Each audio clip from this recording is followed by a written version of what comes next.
Buenas tardes, queridos estudiantes.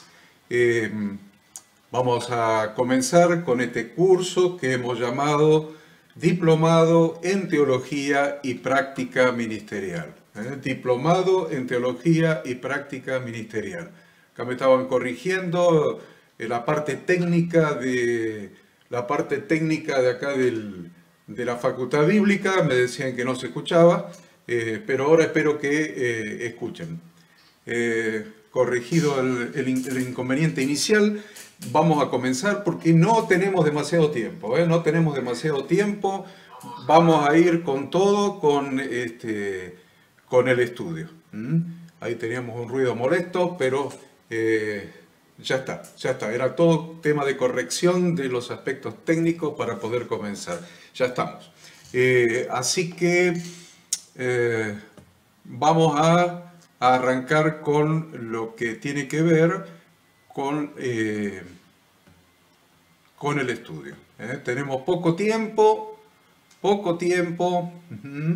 y voy a empezar explicando.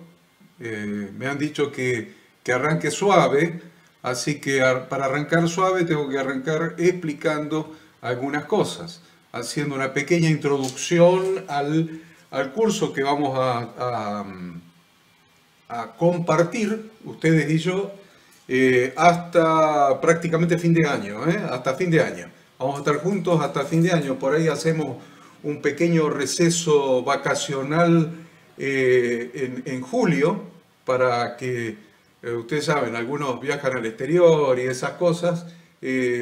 Nosotros vamos a hacer turismo en Cosquín, pero lo mismo, probablemente hagamos un receso de un par de semanas en julio y vamos a seguir directamente hasta fin de año, ¿no? Sin interrupción.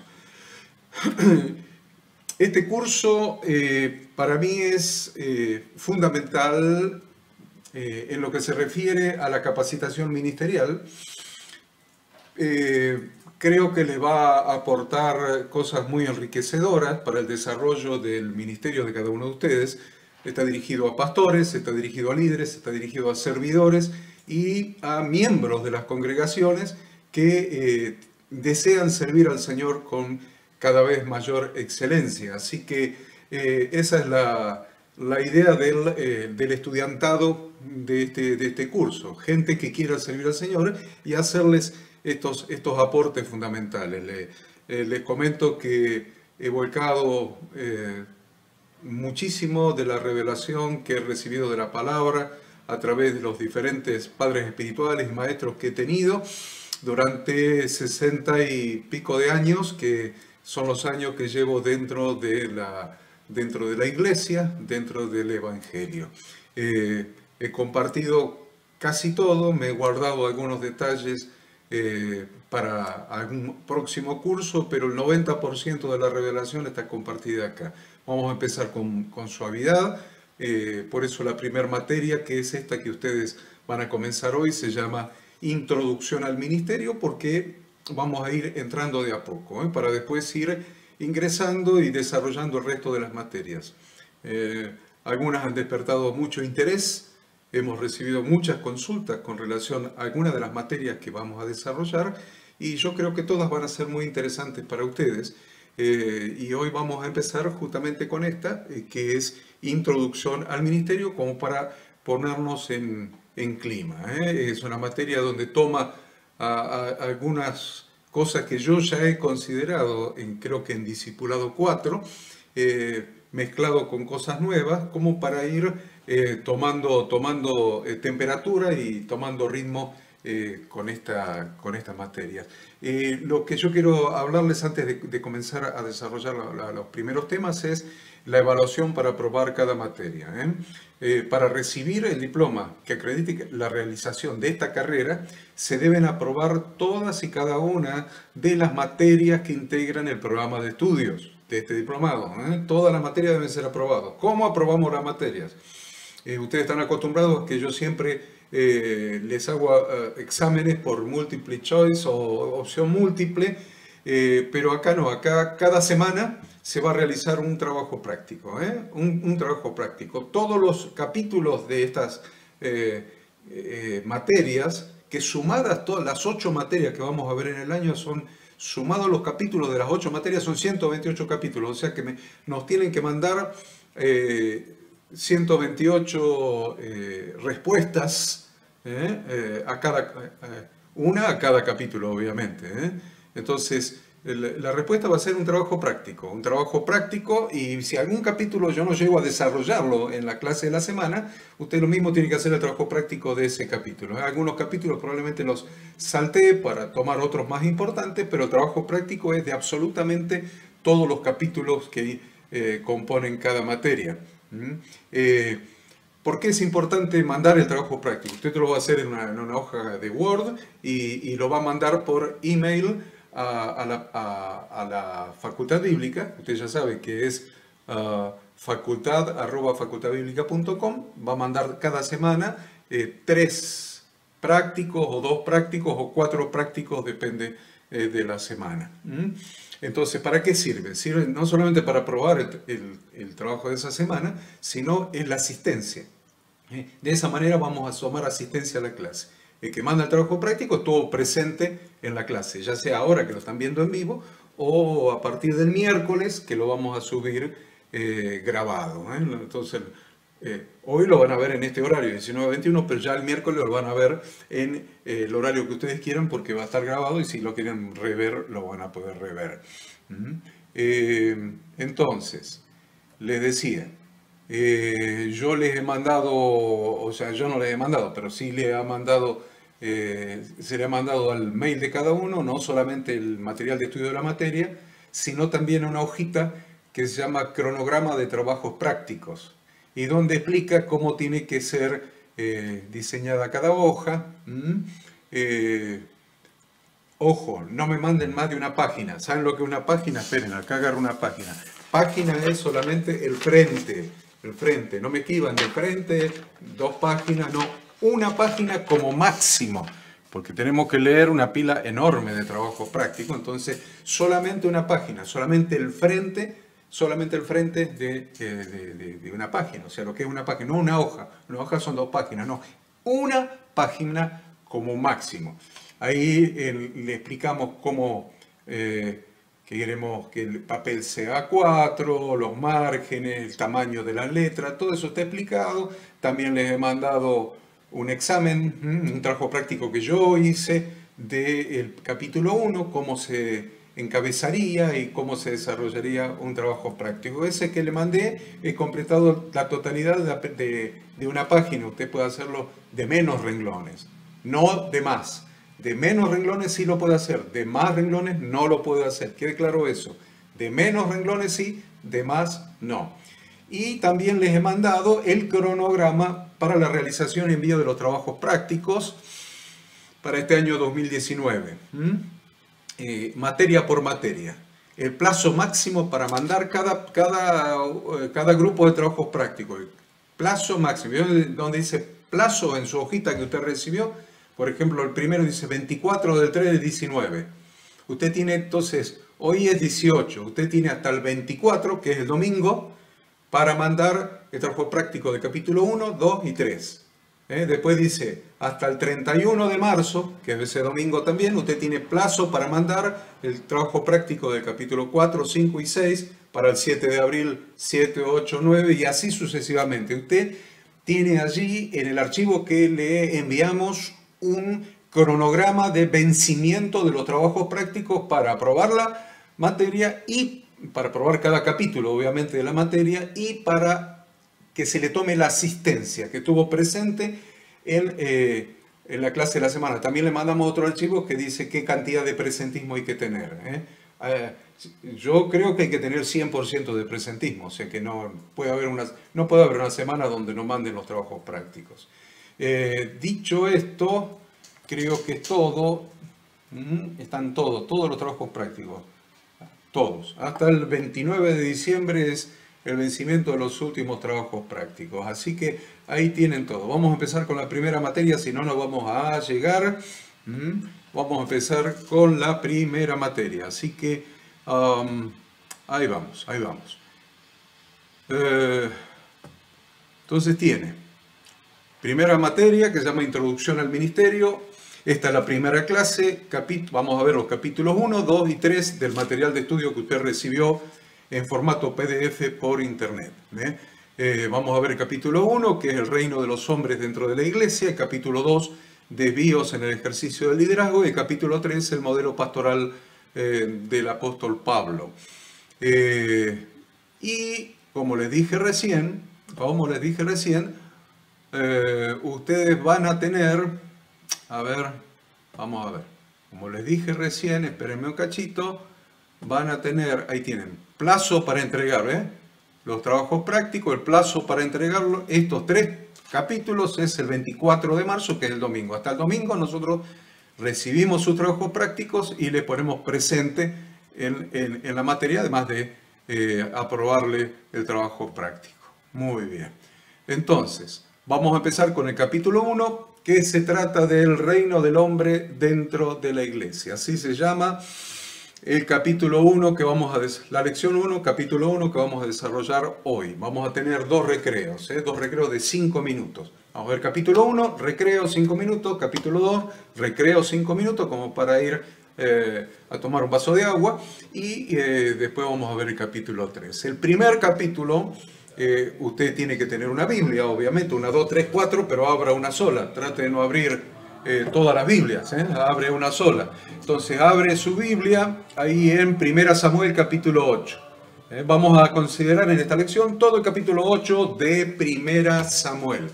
El título que tiene la Reina Valera es Israel pide rey. Israel pide rey. Si usted ya tiene ahí su Biblia abierta en el capítulo 8 de 1 Samuel, como se lo dice su pantalla allí. Saco la pantalla y vamos a empezar ya a desarrollar esta lección, que es el capítulo 8 de 1 Samuel. Muy bien.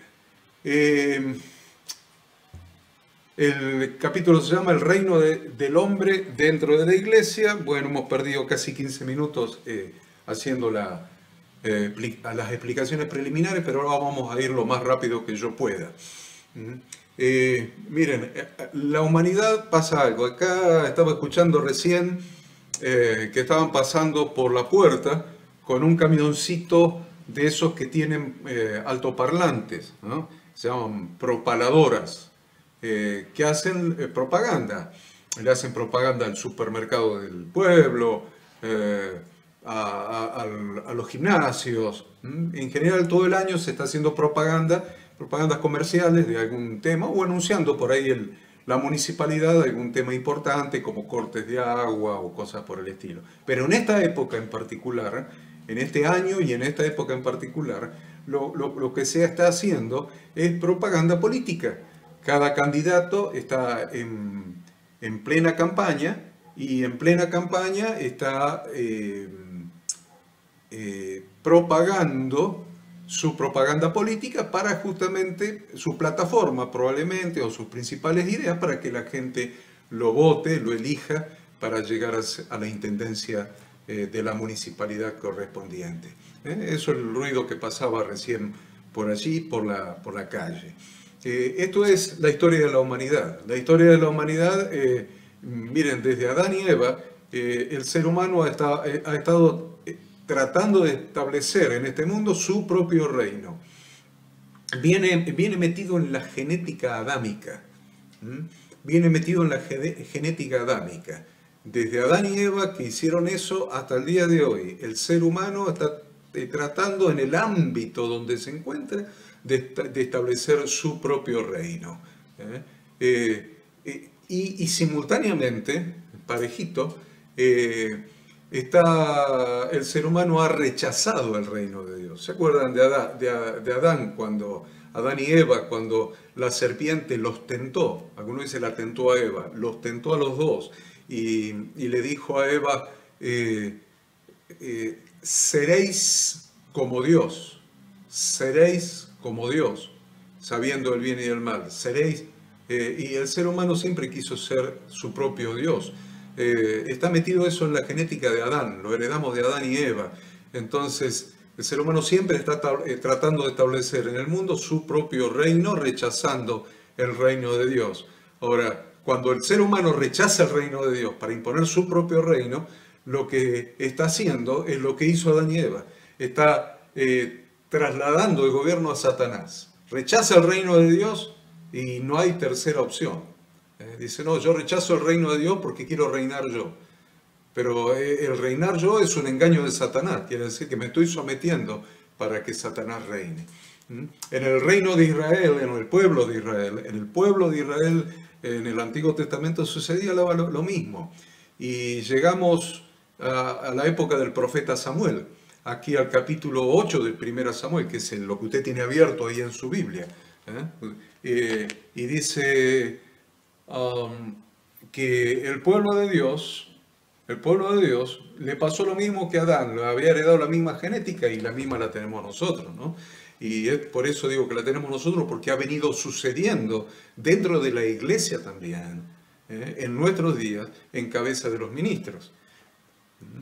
Cada ministro quiere establecer su propio reino, eso estoy tratando de decir. No lo estoy tratando de decir, lo estoy diciendo claramente para que no quede duda. Esto es una clase, es académico, así que discúlpenme si soy frontal y directo, es que estamos estudiando.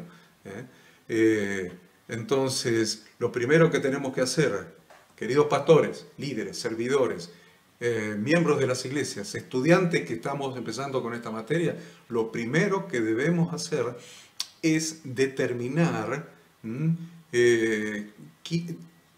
quién reina en nuestro ministerio. ¿Quién reina en nuestro ministerio?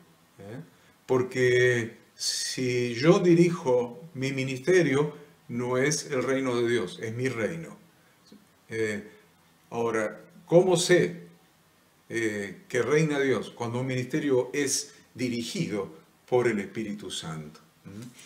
Entonces, lo primero que podemos hacer es diagnosticar. Ustedes ya su mente está volando por allí y están viendo y están pensando y están diciendo, no, pero yo conozco una iglesia, por supuesto no en nuestra provincia, ni en nuestro país, conozco una iglesia donde reina el ministro, donde reina el pastor, donde reina el clero.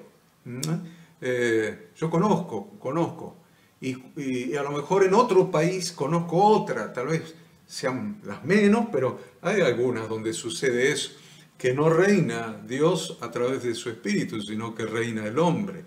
Ahora, el tema es, ¿por qué reina el hombre en algunos ministerios que nosotros conocemos? ¿Cuál es la causa? Y vamos a analizar la causa en este capítulo 8 de 1 Samuel. Dice ahí en los primeros versículos que aconteció que habiendo Samuel envejecido, puso a sus hijos por jueces sobre Israel. Y el nombre de su hijo primogénito fue Joel y el segundo Abías, y eran jueces en Beerseba. Pero no anduvieron los hijos por los caminos de su padre, antes se volvieron tras la avaricia, dejándose sobornar y pervirtiendo el derecho. Muy interesante que tenemos que acordarnos, estudiantes queridos, el nombre de los dos hijos del profeta Samuel, Joel y Abías. Y dice que ambos fueron puestos por jueces para que juzgaran la causa dentro de Israel, para que juzgaran en nombre de Yahweh, Dios. Pero no anduvieron, dice, ni Joel ni Abías por los caminos de su padre, Samuel, sino que se volvieron tras la avaricia, dejándose sobornar y pervirtiendo el derecho. Es duro cuando uno lee en las Escrituras qué pasa con los hijos de algunos grandes hombres a lo largo del Antiguo Testamento principalmente, como algunos que tuvieron padres malos, algunos reyes de Israel, resultaron ser ellos buenos reyes, volteando los altares, derribando los altares, quemando los ídolos, y otros hicieron lo inverso, de buenos padres ellos fueron malos. Y acá Joel y Abías estuvieron en el segundo grupo. De buen padre, del profeta Samuel, salieron dos muchachos que fueron puestos por jueces fueron puestos en el ministerio y no anduvieron en los caminos de sus padres, sino que se volvieron tras la avaricia, se dejaron sobornar, pervirtieron el derecho. Ahí hay un tema que yo quiero que note. Hay muchos que cuestionan el tema de la paternidad espiritual, pero la paternidad espiritual es una doctrina que está en toda la Biblia. Y la verdad es que lo que falló aquí de Samuel con sus dos hijos fue su paternidad espiritual. Nosotros tenemos que tomar conciencia de que debemos ejercer una verdadera paternidad espiritual con determinados hombres escogidos, llamados para servir a Dios, para heredarles la visión que Dios nos ha dado, fundada en su palabra, y heredarles el manto que nosotros hemos recibido de siervos de Dios. Acuérdense, el único manto que hemos recibido es el de siervos, el de sirvientes de Dios. Ahora, si estamos preocupados por cargos, por títulos, por poder, por dinero, en lugar de invertir nuestra vida en el reino de Dios, vamos a perder de vista la doctrina de la paternidad espiritual. Vamos a ser egocéntricos, vamos a estar más preocupados por nosotros mismos que por transmitir nuestro manto de siervos de Dios.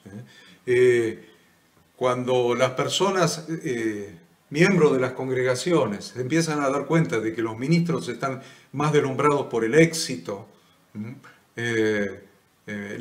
personal, el éxito de su organización, entonces la gente empieza a sentirse usada.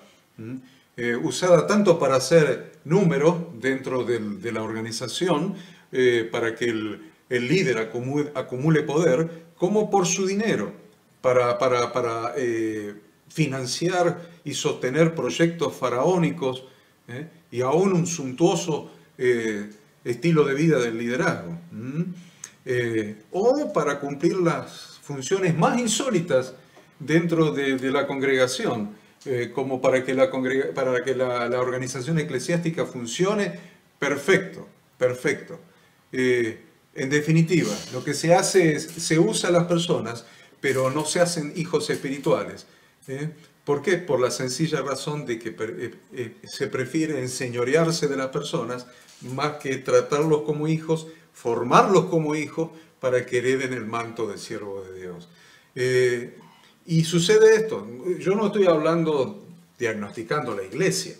Lo que estoy haciendo es hablando qué es lo que pasó en la época de Samuel con el pueblo de Dios que era Israel, y es Israel hasta el día de hoy, y siempre lo será.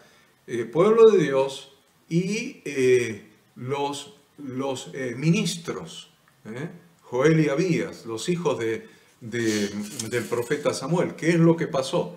Y la mayoría de la gente temerosa de Dios, la mayoría del pueblo en esa época, se cansó del sistema religioso.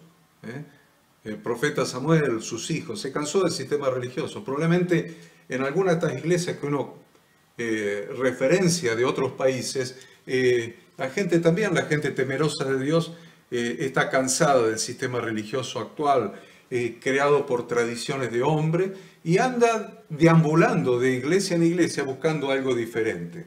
Esto lo vemos. Yo he ido a predicar a muchas iglesias en muchos lugares, y a veces veo la gente de una iglesia, cuando voy al año a otra iglesia me los veo ahí, en ese lugar, y me vienen a saludar: ¿cómo le va, pastor? ¿Cómo esto y tal?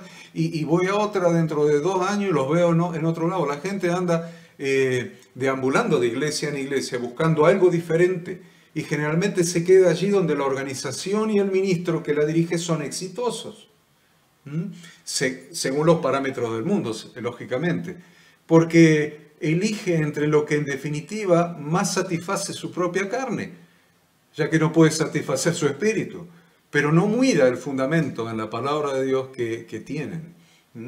Según las instrucciones de Dios, los ministros deben ser íntegros. Le estoy hablando de 1 Timoteo capítulo 3, del 1 al 13. 1 Timoteo 3, del 1 al 13. Dice que los ministros deben ser íntegros, amando, respetando y viviendo los principios del reino de los cielos, para que el pueblo no pierda su amor y respeto por el Señor.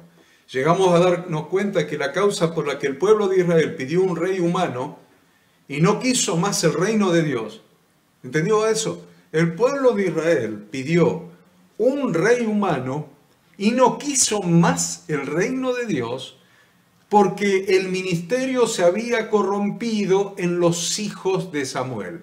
Simplemente porque el ministerio se había corrompido. Muchas veces nosotros decimos, ¿qué pueblo rebelde? Miren, si hubiera sido así como nosotros lo vemos a primera vista, Dios hubiera castigado a ese pueblo.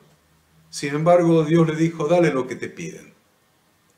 Había una razón que tenía el pueblo, y era que el ministerio se había corrompido en la cabeza de los hijos de Samuel.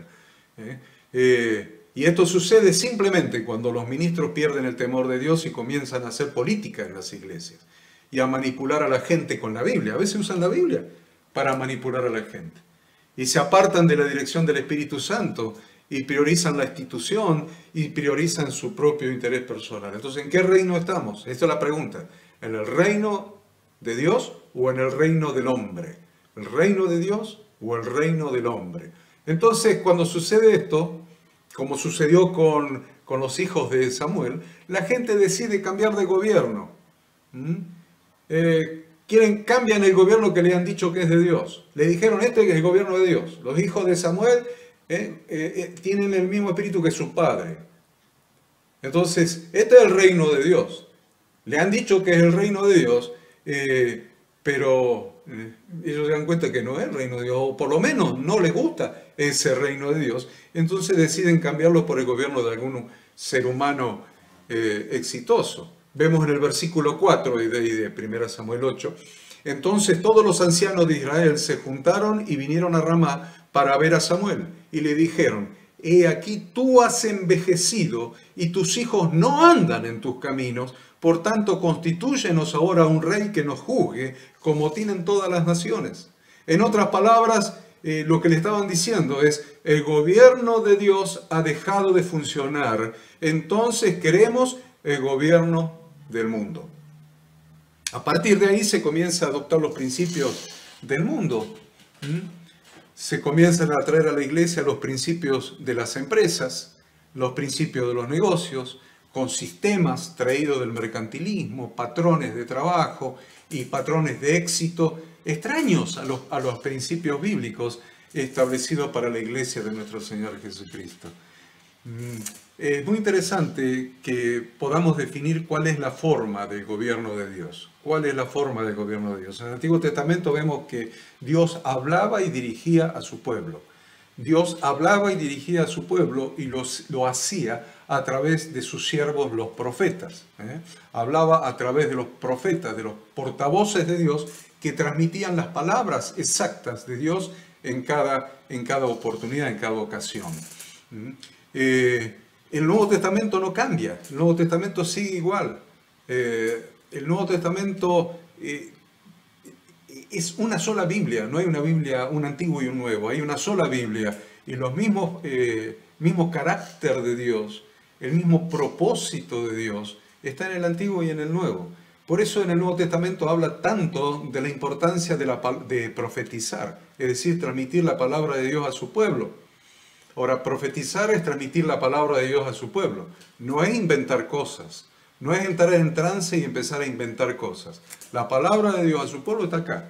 Por eso necesitamos gente que estudie la palabra de Dios, porque se van a convertir en profetas, se van a transformar en profetas cuando transmitan al pueblo la palabra de Dios con fidelidad.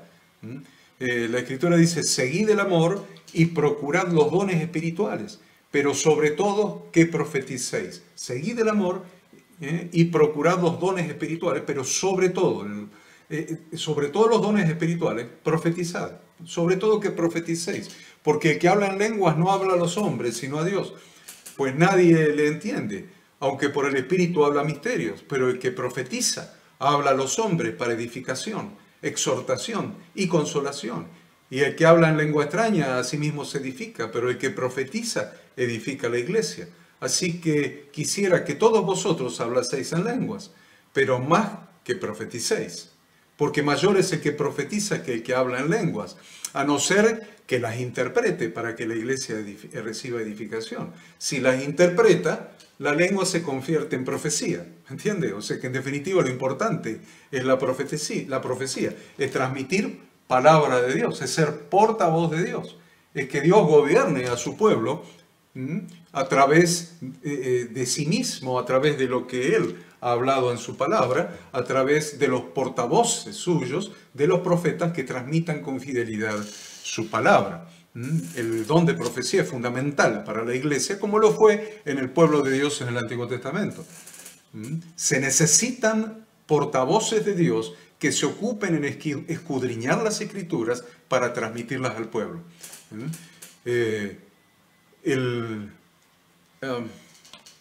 Vamos a seguir porque quisiera ir avanzando, pero lo importante es que el portavoz de Dios siempre tenía un cuerpo de ancianos. Moisés tenía un cuerpo de ancianos. Nunca el ministerio fue singular. Algunos dicen sí, el ministerio fue singular en el Antiguo Testamento. Vemos a Abraham, vemos a Moisés, vemos a David. Miren, esa singularidad es por una razón muy simple, es porque son tipos de Jesucristo. Cuando nosotros los vemos como tipos de Jesucristo, vemos la singularidad porque lo que estaban haciendo eran tipificando proféticamente a Jesucristo. Ahora, si nosotros lo vemos como seres humanos, en su debilidad, vamos a ver que Moisés necesitó a Aarón, pero no solamente a Aarón, necesitó a un grupo de colaboradores en el gobierno de Dios. Dice en Números, entonces Jehová dijo a Moisés, reúneme 70 varones de los ancianos de Israel.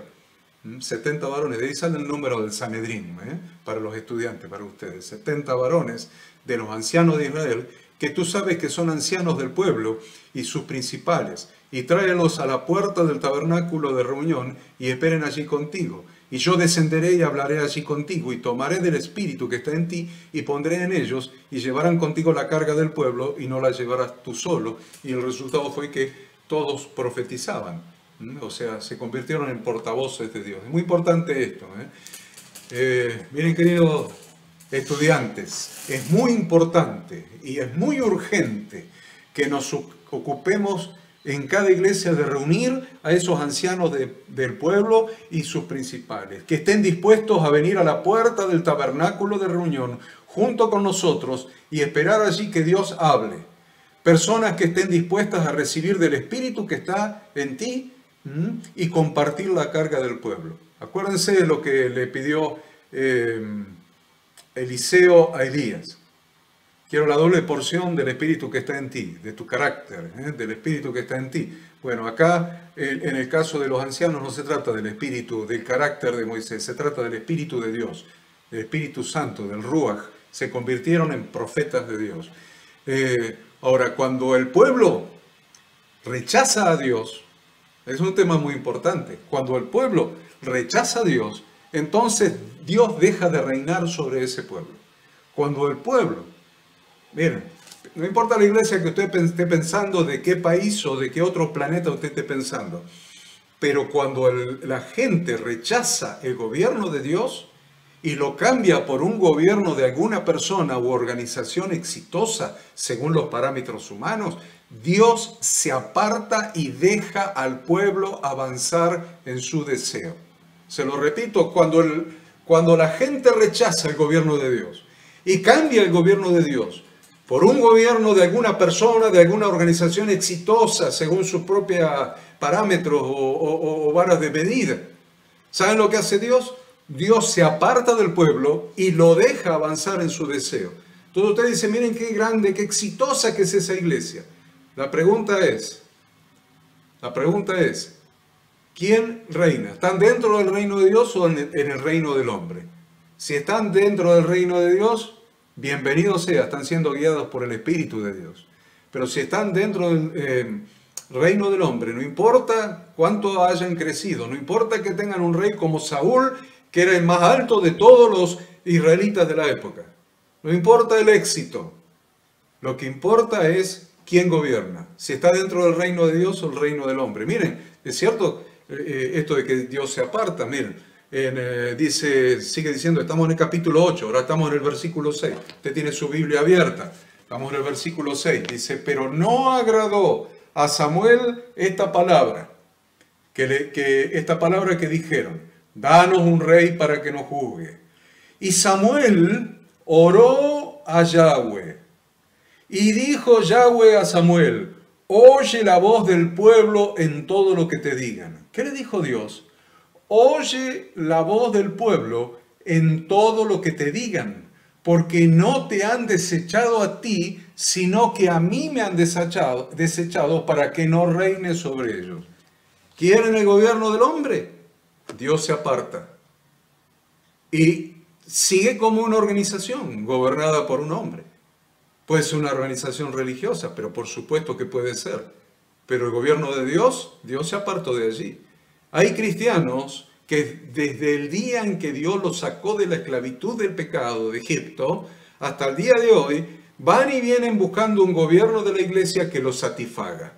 Este líder no me gusta, aquel pastor no me gusta, está en un tiempo en un lado, no me gusta el pastor, no me gustan los pastores.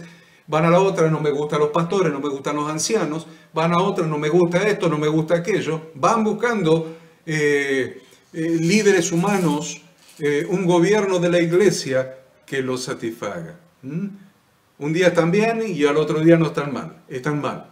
Un día buscan el reino de Dios, otro día buscan las añadiduras. Y la verdad es que la mayoría anda buscando los milagros que ofrecen las diferentes congregaciones. Pero la verdad buscan los milagros, buscan cosas impactantes les sucedan, pero no buscan ajustar sus vidas a las instrucciones de Dios contenidas en su palabra, para que después de ajustar sus vidas a las instrucciones de Dios contenidas en su palabra, entonces reciban las promesas de su palabra, reciban las promesas bíblicas, porque son condicionales las promesas bíblicas. La mayoría de las promesas son condicionales. Carecen de propósito eterno para su vida. Por eso buscan lo terrenal.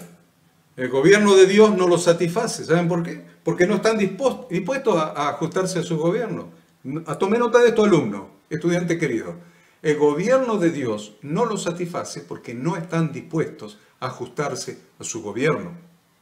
Y por ende, no están dispuestos a ajustarse a la instrucción de Dios, contenida en su palabra. Entonces empiezan a buscar las luces de un gobierno humano que les diga lo que quieren oír. Dice el versículo 8, estamos en el capítulo 8, versículo 8. Conforme a todas las obras que han hecho desde el día que los saqué de Egipto hasta hoy, dejándome a mí y sirviendo a dioses ajenos, así hacen también contigo. Se ve que es un hábito, no es un hábito que se inventó en las congregaciones actuales, un hábito que ya viene del pueblo de Israel en la antigüedad. Por eso es tan importante estudiar las conductas y las actitudes de Dios en el pueblo de Israel, porque son las mismas que se están repitiendo hoy. No hay nada nuevo bajo el sol, pero también las reacciones de Dios son las mismas, son iguales. ¿Qué pasa cuando el gobierno humano gobierna la iglesia? Miren, Dios ama a su pueblo. Desde siempre y hasta siempre Dios va a amar a su pueblo. Por eso les advierte las consecuencias negativas de la mala elección que hacen. Miren, ahora pues, dice el versículo 9, usted tiene su Biblia, vamos siguiendo el estudio, márquela, haga lo que quiera. Ahora pues, oye su voz, le dice Dios a Samuel, oye su voz, mas protesta solemnemente contra ellos y muéstrales cómo los tratará el rey que reinará sobre ellos. Porque debemos entender que gobierno significa mando, gobierno significa autoridad, dominio, señorío. Por esta razón, quien ejerce el gobierno es como el dueño de las personas.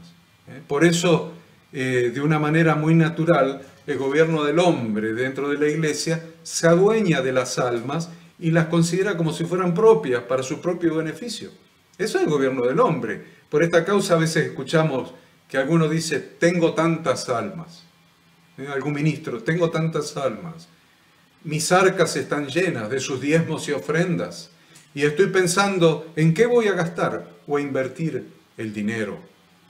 Tanto el pueblo como así también lo que ellos producen se han convertido en simples números de una fría estadística que se utiliza para refrendar el innegable éxito de su ministerio o de su gobierno sobre estas personas. Es muy importante esto que estamos diciendo y es una introducción fuerte, pero toda la carrera va a ser fuerte, les aviso. Prepárense para cuando hablemos de la forma de la iglesia neotestamentaria y cuando hablemos del diezmo. Vamos a tener toda una materia sobre el diezmo. Prepárese, porque lo vamos a estudiar en profundidad. ¿Cuál fue la actitud del pueblo? ¿Cuál es la actitud del pueblo? Seguimos en 1 Samuel 8. El tiempo transcurre y ya estamos cerca del primer recreo. Cuando la iglesia rechaza el gobierno de Dios y prefiere el gobierno del hombre, no solamente se aparta del Señor, sino que también se desliga de todo lo relacionado con Él. Veamos el versículo 19. Pero el pueblo no quiso oír la voz de Samuel y dijo, no, sino que habrá rey sobre nosotros. No solamente rechazó el gobierno de Dios, sino todo lo relacionado con este reino, con ese rey. Versículo 20. Y nosotros seremos también como todas las naciones. Rechazaron todo lo que tenía que ver con Dios. Nosotros seremos también como todas las naciones y nuestro rey nos gobernará y saldrá delante de nosotros y hará nuestras guerras. Ya no querían más que el ángel de Yahweh salga delante de ellos. ¿Se dieron cuenta de eso?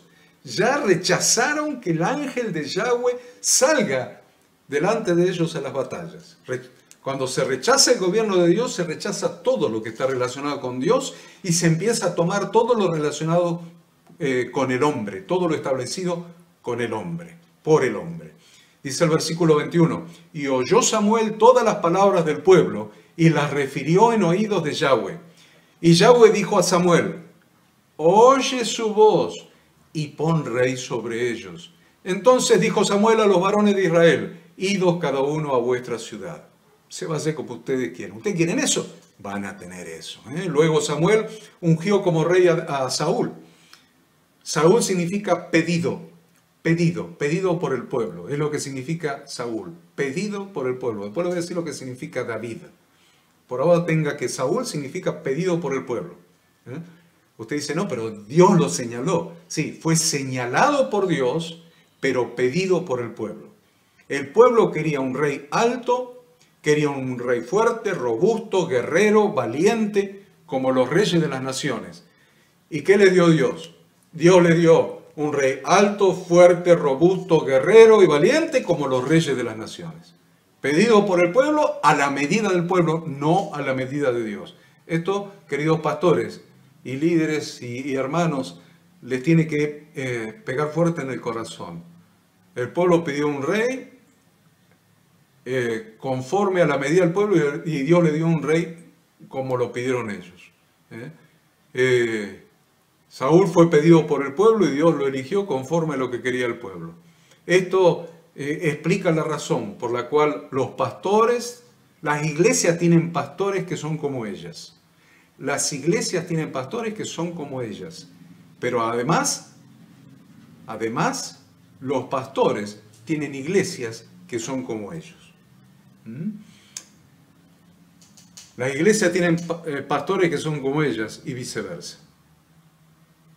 Y vino palabra de Yahweh a Samuel diciendo, eso un poco más adelante, en el capítulo 15, versículo 10, vino palabra de Yahweh a Samuel diciendo, me pesa haber puesto por rey a Saúl, porque se ha vuelto de en pos de mí y no ha cumplido mis palabras. Y se apesadumbró Samuel y clamó a Yahweh toda aquella noche. Madrugó luego Samuel para ir a encontrar a Saúl por la mañana. Y fue dado aviso a Samuel diciendo, Saúl ha venido a Carmel y se ha levantado un monumento. Cualquier parecido, miren, ustedes ya están imaginando, cualquier parecido con la realidad actual no es pura coincidencia. Es el gobierno del hombre en lugar del gobierno de Dios.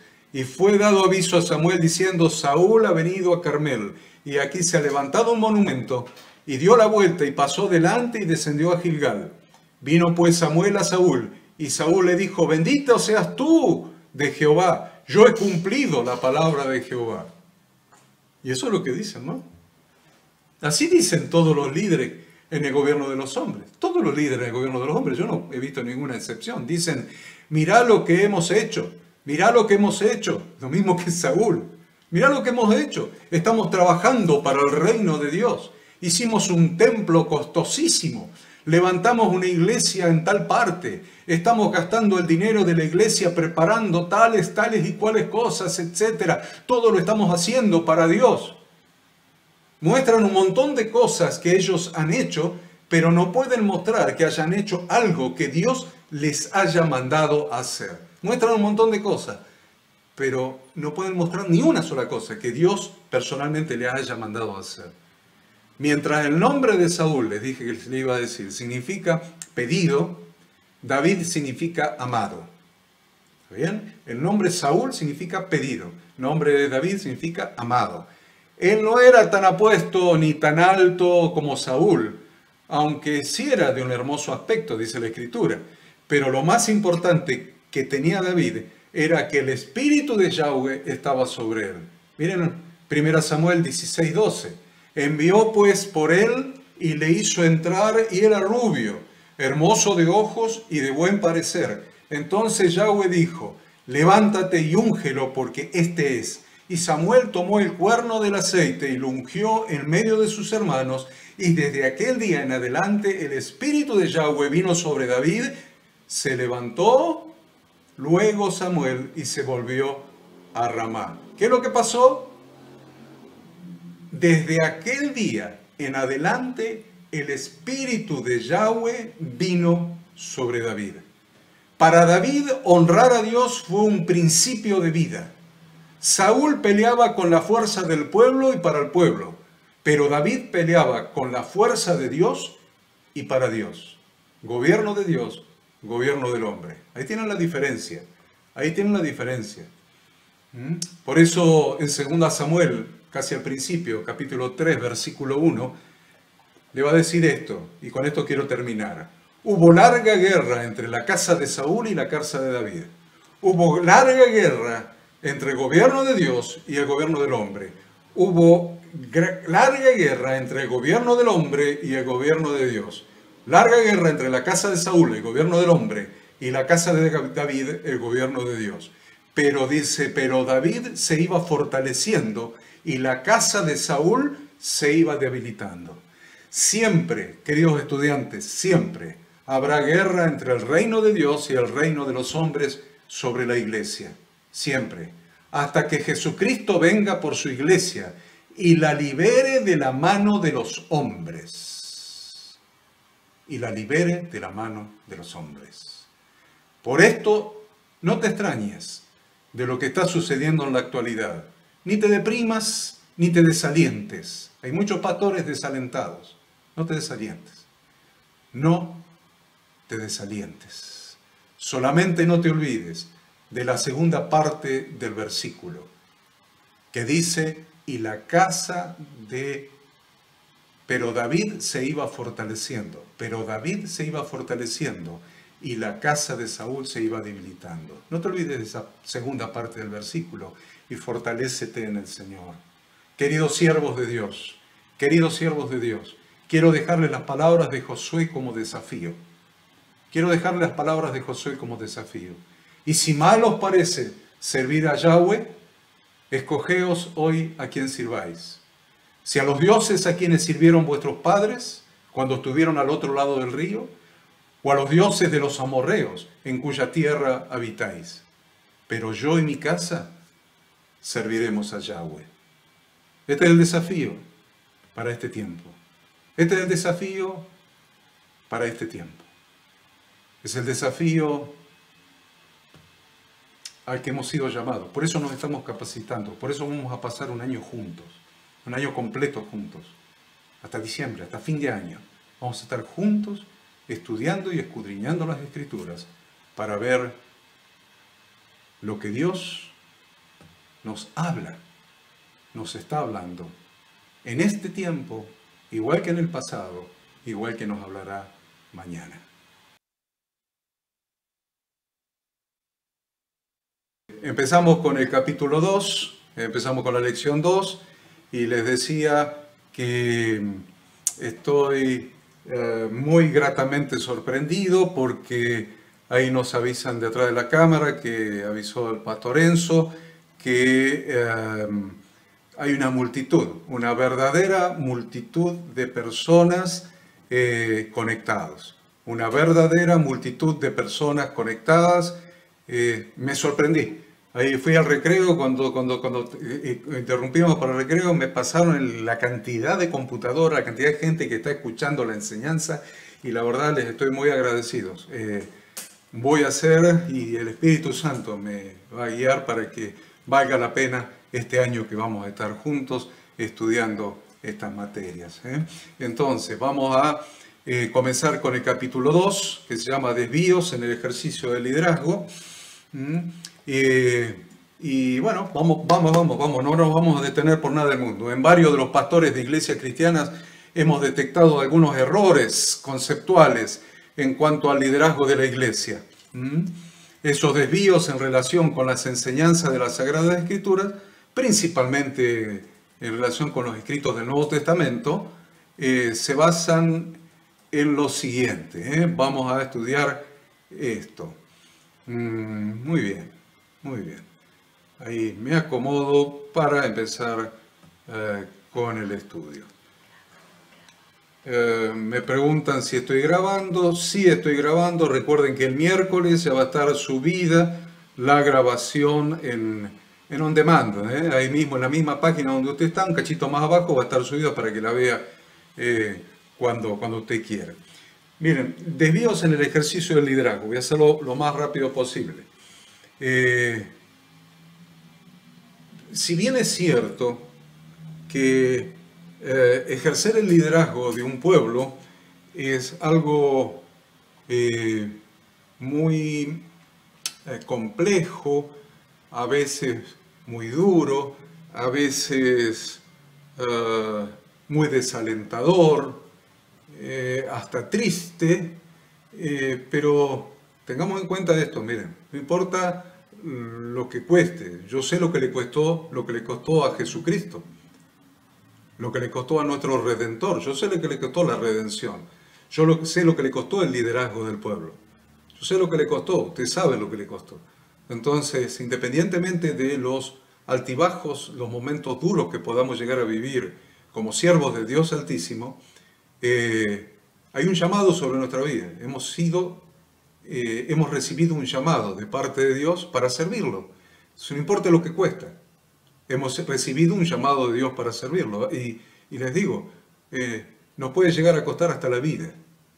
Y realmente si no estamos dispuestos, si no tenemos un motivo como para morir por ese motivo, la verdad tampoco tenemos un motivo válido para vivir. Ser humano que no tiene un motivo por el cual dar la vida es muy pobre, tampoco tiene un motivo para seguir viviendo. Nosotros tenemos un motivo para vivir, ya sea que vivamos o que muramos. Si vivimos, para el Señor vivimos, y si morimos, para el Señor morimos. Sea que vivamos o que muramos, somos del Señor.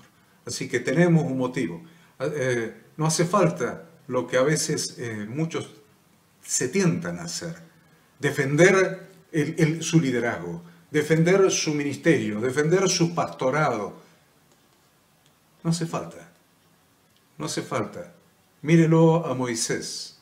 Mírelo a Moisés cuando su ministerio fue atacado. Tantas y tantas veces su liderazgo fue atacado. Siempre oró a Dios buscando el perdón de quienes lo atacaban. Entonces, ¿cuáles son los desvíos que nosotros vemos más comúnmente? En primer lugar, vemos al pastor diciendo, yo soy el ungido de Yahweh. El pastor es el ungido de Yahweh y debe defender su investidura sacerdotal. Eso es un desvío, eso no es cierto, no es así. El pastor es el ungido de Yahweh y debe defender su investidura sacerdotal. Realmente no es así. No podemos comenzar a desarrollar este tema si los pastores principalmente y también todos los miembros de las congregaciones no han entendido que todos los creyentes en Jesucristo somos ungidos de Yahweh. ¿Cómo va a decir el pastor es el ungido de Yahweh? Los pastores son los ungidos de Yahweh.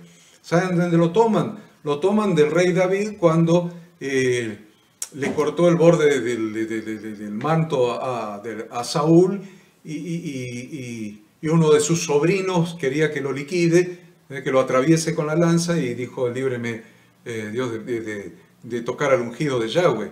Entonces ahí viene lo del ungido de Yahweh, pero les aviso una cosa, todos los miembros de la iglesia de nuestro Señor Jesucristo son ungidos de Yahweh. Todos aquellos que tienen el Espíritu de Yahweh, el Espíritu de Dios, el Espíritu Santo, el Ruach, habitando en él, son ungidos de Yahweh. No hay no ungidos dentro de la iglesia. Entonces decir que nadie me toque porque yo soy el ungido de Yahweh es una falacia, es una mentira. Lisa y llanamente es una mentira. Todos los creyentes en Jesucristo somos ungidos de Yahweh. Él nos ungió con su Santo Espíritu para cumplir nuestra función sacerdotal en el área que el Señor ha determinado para cada uno de nosotros. No solamente están ungidos los que cumplen un ministerio pastoral de Efesios 4:11, pastoral, apóstoles, maestros, evangelistas, pastores y maestros, todos los que cumplen, todos los miembros del cuerpo están ungidos para cumplir una función. Dice la Escritura en 1 Juan, pero vosotros tenéis la unción del Santo y conocéis todas las cosas. Vosotros, todos vosotros, tenéis la unción del Santo y conocéis todas las cosas.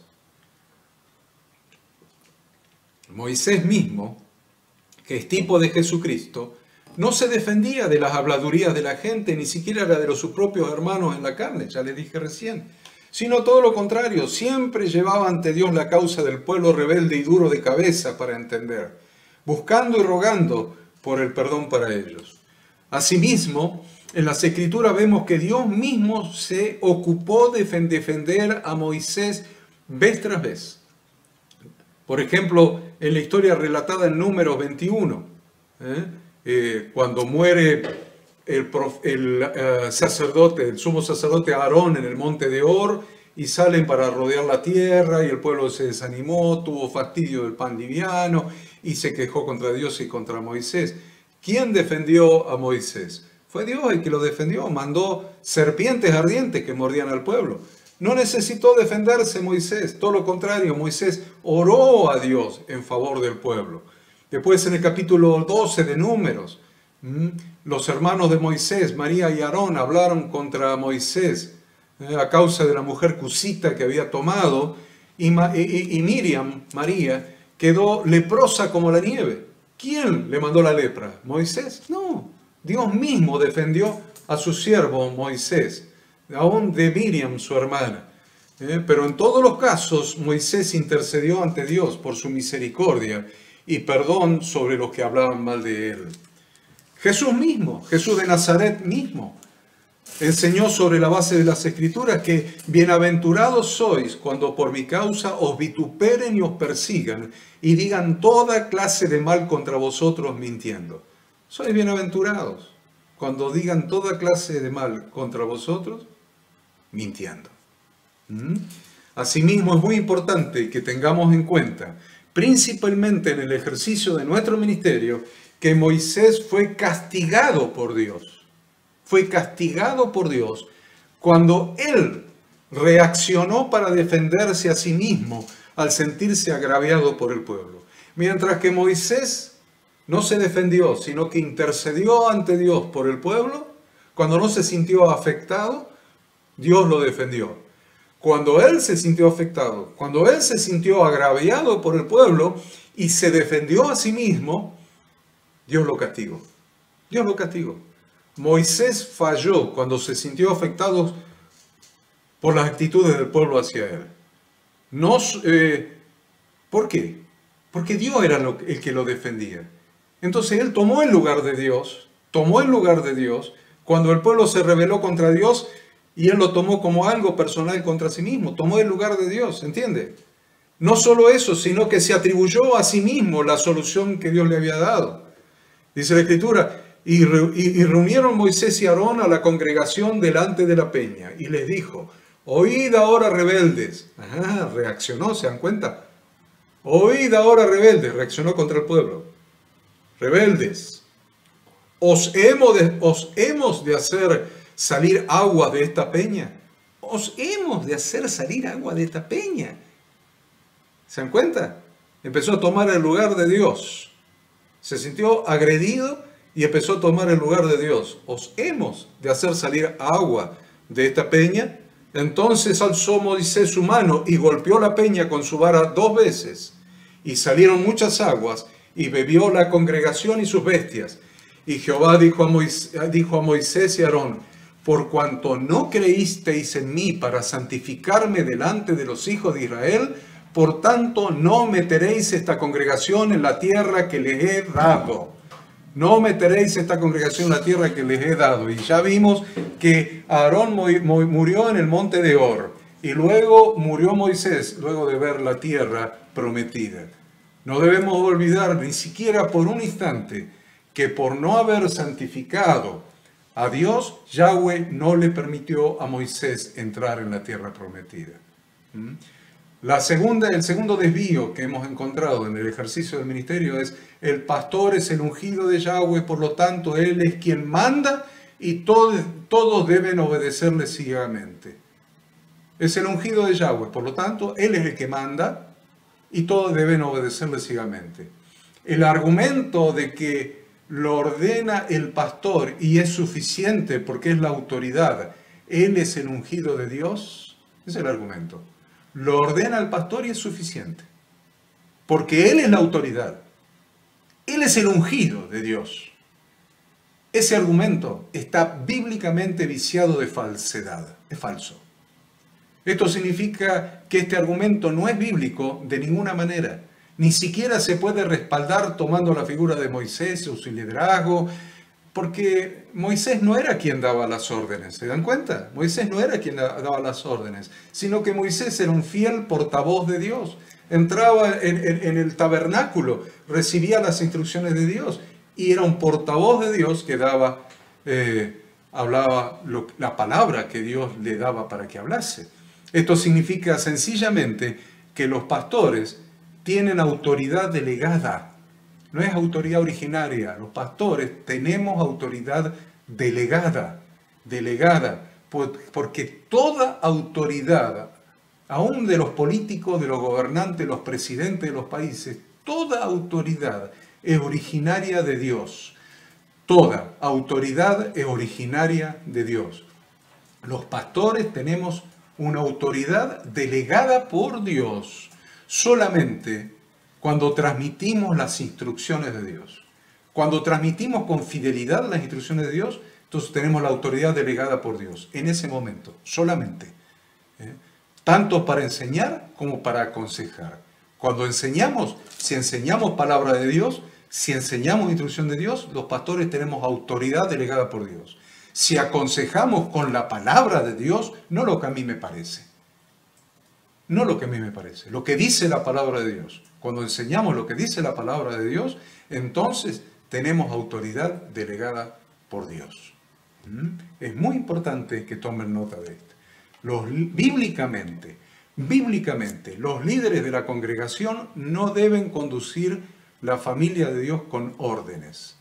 Bíblicamente los líderes de la iglesia no deben conducir a la iglesia con órdenes, sino con su propio ejemplo. Su propio ejemplo. Lo dice el apóstol Pedro. No como teniendo señorío sobre los que están a vuestro cuidado, sino siendo ejemplos de la grey. Y cuando aparezca el príncipe de los pastores, vosotros recibiréis la corona incorruptible de gloria. No teniendo señorío, no mandando, lo dice la Biblia, no lo digo yo. Estamos estudiando Biblia y más Biblia. Vamos a pasar un año estudiando Biblia para el ministerio. Biblia. No como teniendo señorío sobre los que están a vuestro cuidado, no mandando, sino siendo ejemplos de la grey. Y cuando venga el Señor Jesucristo, el príncipe de los pastores, recibiremos la corona incorruptible de gloria. ¿Qué significa esto? Significa que la obediencia a los pastores debe ser voluntaria. La obediencia a los pastores debe ser voluntaria. ¿Fundada en qué? ¿Voluntaria por qué? ¿Por qué alguien me va a obedecer voluntariamente? Fundada en que los pastores damos cobertura paternal.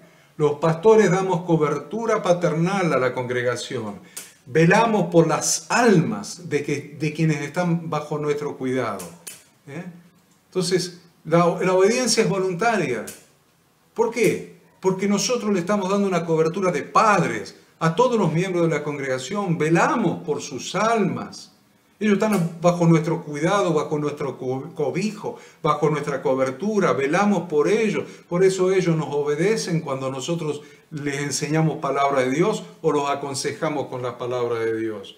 Si no, miren Hebreos 13:17. Hebreos 13:17 dice, obedeced a vuestros pastores y sujetaos a ellos, porque ellos velan por vuestras almas. ¿Por qué los tenemos que obedecer?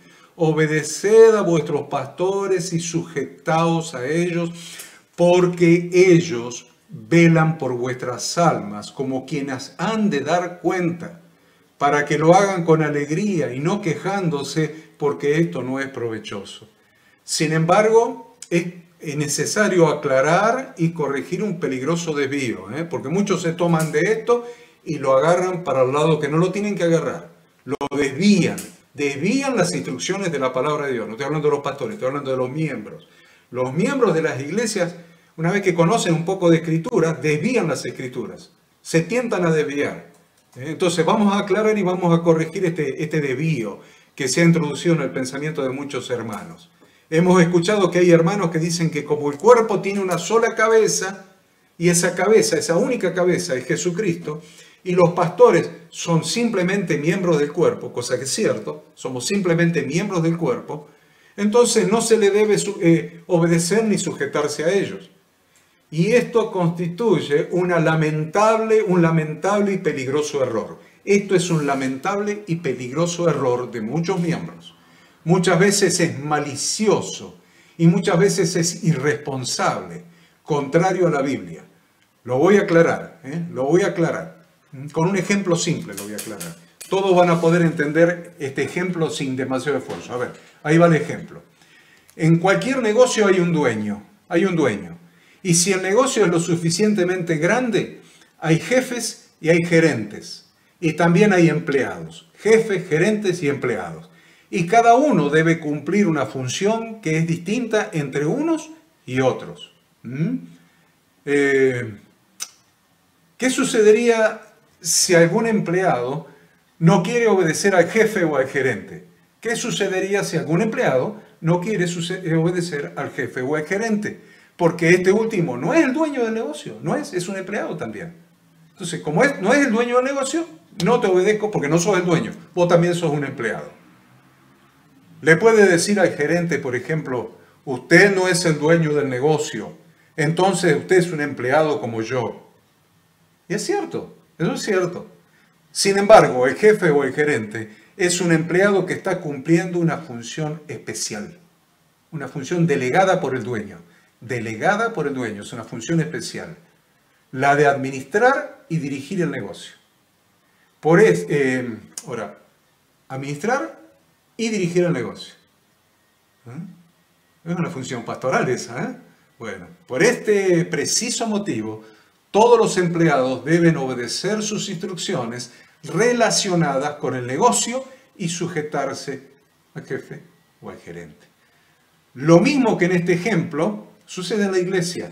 Los pastores no son los dueños de la congregación, pero ejercen una función especial por la que han de dar cuenta, como leímos en el texto recién. Ejercen una función especial por la que han de dar cuenta al Señor de la iglesia y al resto de los miembros de la iglesia. El resto de los miembros de la iglesia se deben sujetar a ellos mientras ellos ejercen su función.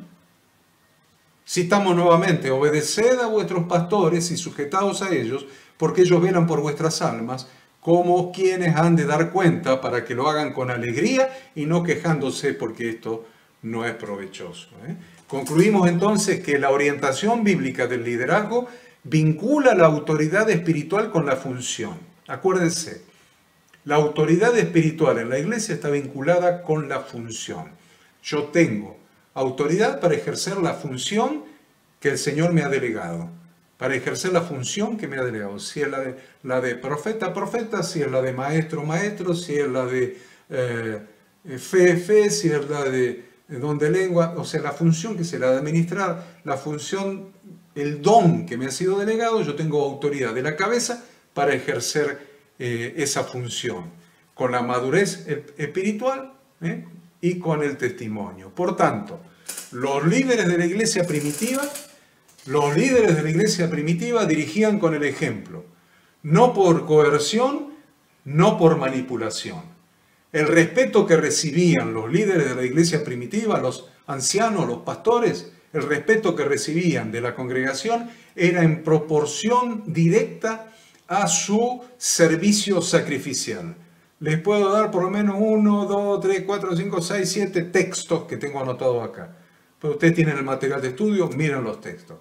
La autoridad de los pastores y líderes en la iglesia primitiva estaba arraigada en su condición espiritual interna y su función externa. A ver, condición espiritual interna y función externa. Más bien que en su posición sacerdotal que ellos asumieron, su jerarquía. Para decirlo con las palabras de Pedro, y ellos no dirigían como teniendo señorío sobre los que estaban a su cuidado, sino siendo ejemplos de la grey. Tercer desvío que vamos a mencionar. Tercer desvío en el ejercicio del ministerio. Es decir, la congregación local no está funcionando con un pastorado plural bíblico. Esto es un desvío. Que la congregación local no esté funcionando con un pastorado plural bíblico es un desvío. Es un desvío. Les puedo dar, 1, 2, 3, 20, 30 textos del Nuevo Testamento donde me indica que la congregación del Nuevo Testamento funcionaba con un pastorado plural. Si la iglesia no funciona con un pastorado plural bíblico, el liderazgo está cometiendo un desvío en el ejercicio de su ministerio. El liderazgo de la iglesia local se ponía, en el Nuevo Testamento, se ponía en manos de un grupo de creyentes conocidos como ancianos.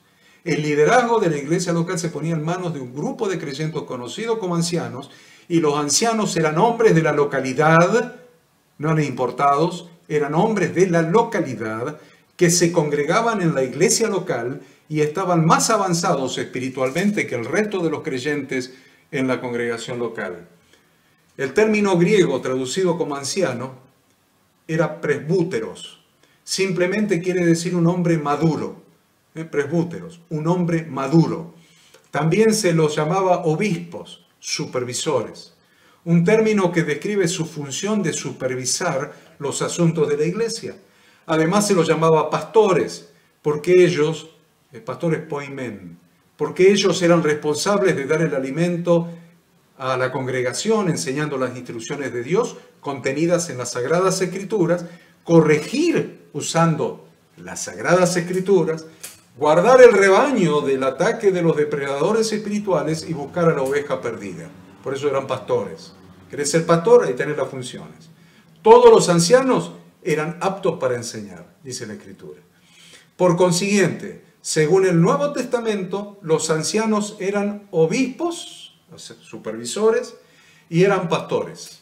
Podemos entender que el término anciano se refiere a su carácter interno, y el término obispo se refiere a su función externa. Y el término pastor se refiere a su don, Su responsabilidad principal, ¿qué era? Dar cuidado, dar cobertura. La responsabilidad principal de un pastor es dar cuidado, cobertura a la comunidad de creyentes. En el Nuevo Testamento se presenta claramente una visión plural del liderazgo de la iglesia, es decir, un liderazgo compartido. A todo lo largo del Nuevo Testamento descubrimos que los apóstoles siempre establecieron un liderazgo plural en las congregaciones que habían fundado. Siempre los apóstoles establecieron un pastorado plural en las congregaciones que habían fundado. El pastorado plural de la congregación local es un eficaz antídoto, no está porque sí, es un eficaz antídoto a que alguna persona se quiera constituir en cabeza de la iglesia. Ahí tiene un antídoto. Protegiendo de este modo la doctrina bíblica de que Jesucristo es la única cabeza de la iglesia. Asimismo sirve de impedimento para que una persona con una personalidad fuerte y dominante se enseñoree del resto de los hermanos. También el pastorado plural impide la corrupción al obligarlos a rendirse cuentas entre ellos, entre los ancianos, y también al resto de los hermanos. Entonces concluimos. que en cada congregación debe haber más de un pastor y maestro. Debe haber un cuerpo de ancianos ocupados de la predicación, el cuidado y la enseñanza. Otro desvío que encontramos, el cuarto, que el pastor es un asalariado de la congregación. Ahí tenemos un cuarto desvío. El pastor es un asalariado de la congregación. Es un desvío. Por una parte, cada vez más, los pastores consideran su labor pastoral como una profesión. Cada vez más, los pastores consideran su labor pastoral como una profesión. Entonces, si es una profesión, exigen sueldo. Exigen sueldo. Es una profesión, quiero la remuneración. Eso por un lado, por el lado de los pastores profesionales que van apareciendo. Pero por otro lado, los miembros están en la otra punta. Los miembros de las congregaciones exigen que los pastores atiendan sus problemas a toda hora. Que se capaciten los pastores para enseñarles, que hagan cursos, que vayan a la facultad bíblica para enseñarles, que preparen sus enseñanzas, que los visiten, que le den consejería bíblica, que les hagan sanidad interior, etc. Que hagan todo esto, exigen los miembros, sin recibir una compensación, sin recibir compensación alguna por el tiempo invertido en estas tareas. Que hagan todo esto sin recibir ninguna compensación. Que hacer toda esta tarea, les aviso, significa que los pastores no pueden disponer de ese tiempo para trabajar secularmente y para ganar el sustento propio de la familia. Pero la gente quiere que estudien, que paguen sus facultades bíblicas, que preparen los estudios, que dediquen horas para estudiar, que los visiten, que los unjan con aceite cuando están enfermos, que les den consejería. Consejería, que les hagan sanidad interior, horas y horas y horas. Y no quieren que reciban compensación alguna por todo este trabajo. Pero todo ese trabajo implica horas de sacrificio, de descanso, dedicarle a la familia y de trabajar en trabajo secular para ganarse el pan. Entonces, ¿qué pasa con una punta y con la otra punta? Están por un lado los profesionales y por otro lado los miembros que no quieren remunerar. Para dilucidar esta disyuntiva entre los pastores que reclaman su salario y los creyentes que exigen ser pastoreados de manera gratuita, como siempre, ¿qué tenemos que hacer? Recurrir a las Sagradas Escrituras. ¿Qué leemos en las Sagradas Escrituras? ¿No sabéis que los que trabajan en las cosas sagradas comen del templo? ¿No sabéis que los que trabajan en las cosas sagradas comen del templo? ¿Y los que sirven al altar, del altar participan?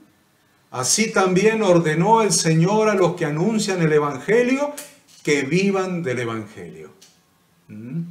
Eso en 1 Corintios, en 1 Timoteo. Los ancianos que gobiernan bien sean tenidos por dignos de doble honor, mayormente los que trabajan en predicar y en enseñar. Para predicar hay que prepararse, hay que capacitarse y preparar. Y para enseñar, más todavía. Entonces, los ancianos que gobiernan bien, que administran bien la iglesia, sean tenidos por dignos de doble honorario. Mayormente los que trabajan en predicar y enseñar. Pues la Escritura dice, no pondrás bozal al buey que trilla, y digno es el obrero de su salario. De aquí se desprende que los que dedican su tiempo a la función de supervisar, cuidar y enseñar, llamados también ancianos, deben tener una remuneración por su trabajo, proporcional al tiempo dedicado a la función, que sea suficiente para mantener un digno estilo de vida. Vamos al quinto desvío del ministerio. Los pastores muchas veces no tienen corazón de padre. Es un desvío ese. Muchas veces hemos visto que los pastores no tienen corazón de padre. Si un pastor no tiene corazón de padre con la gente que está bajo su cobertura, que se dedique a otra cosa. Porque está siendo pastor como profesión. ¿Se dan cuenta? Es un profesional del pastorado. Y el pastor no es un profesional del pastorado. Si recibe remuneraciones porque sus hijos proveen para sus necesidades, no porque es un profesional. Ahora, si es un profesional del pastorado, y no tiene corazón de padre, que se dedique a otra cosa. Porque el príncipe de los pastores se lo va a demandar. Las personas que aspiren a cumplir una función pastoral deben tener, en primer lugar, corazón de padres. Porque los ancianos de la congregación local deben brindar paternidad espiritual a los miembros del cuerpo de Cristo. De eso se trata la cobertura pastoral, de brindar paternidad. A cada miembro de la congregación es un hijo. Tiene que ser visto como un hijo. Por tanto, debe quedar perfectamente claro que los pastores son verdaderos padres espirituales de la congregación local y deben tener corazón de padre. El apóstol Pablo estaba impregnado de ese vivo sentimiento hacia toda la congregación de Galacia. Por esa causa, cuando tiene que amonestar a toda la congregación junta, toda la congregación junta, a través de su epístola, una amonestación enérgica, los trata como a verdaderos hijos espirituales. Dice: hijitos míos, por quienes vuelvo a sufrir dolores de parto hasta que Cristo sea formado en vosotros. Quisiera estar con vosotros ahora mismo, cara a cara, y cambiar de tono, o sea, no ser tan enérgico, pues estoy perplejo en cuanto a vosotros. Ese tipo de paternidad espiritual es la relación profunda que une a los ancianos, a los pastores, con la congregación local. Y a su vez compromete a los miembros a obedecerlos y a sujetarlos a ellos. Ahora entienden cómo funciona lo espiritual. Sexto desvío: los miembros no se sienten responsables de la edificación del cuerpo porque un solo pastor ha monopolizado todas las funciones y responsabilidades. La reunión congregacional que se observa en el Nuevo Testamento fue diseñada por el Espíritu Santo para permitir que todo miembro de la congregación participe en la edificación del cuerpo como un todo. Todo miembro de la congregación. Todos los hermanos venían a la reunión congregacional sintiendo que tenían el privilegio y la responsabilidad de contribuir con algo. Jesucristo, a través del Espíritu, podía funcionar libremente por medio de cada miembro de su cuerpo. La cabeza funcionaba a través de los miembros. En el primer siglo, ir a la iglesia significaba más dar que recibir. Se reunían para servir a sus hermanos por medio de sus dones individuales para que el cuerpo entero pudiera ser edificado. Esta reunión hacía real y práctica la doctrina bíblica del sacerdocio de todos los creyentes. Ustedes van a ver en 1 Corintios 14, una reunión congregacional.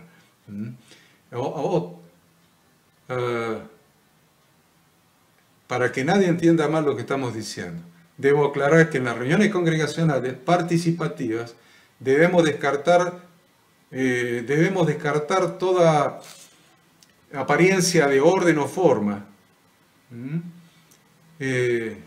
No debemos descartar el orden, la forma, no debemos descartar, ya que las mismas no excluyen la idea de planificar, se deben planificar. No excluimos la idea de planificar, no es que es una reunión anárquica. En el capítulo 14 de 1 Corintios, que les decía recién, Pablo formula varias pautas generales que están diseñadas para mantener la reunión funcionando, la reunión congregacional funcionando en forma ordenada.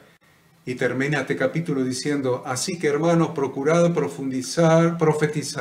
Hermanos, procurad profetizar, y no impidáis el hablar en lengua, pero hágase todo decentemente y en orden. Con esto terminamos la segunda lección. Nos queda un ratito para la tercera, pero vamos a tomar un pequeño recreo. Vamos a tomar un pequeño recreo. Ahí les voy a poner la pantallita del recreo. Volvemos en 5 minutos, Volvemos en 5 minutos. Les sigo manifestando que estoy muy agradecido porque es una multitud la que está viendo la enseñanza, una multitud realmente, y después del primer recreo se anotaron muchos más. Así que los que se anotaron después del primer recreo no vieron la primera parte. El miércoles ya va a estar subida la clase grabada para que la puedan ver a partir del miércoles en el horario que quieran, los 3 capítulos. Y ahí una alumna me preguntaba cómo hay que hacer para contestar, porque hay un capítulo que tiene unas preguntas de repaso.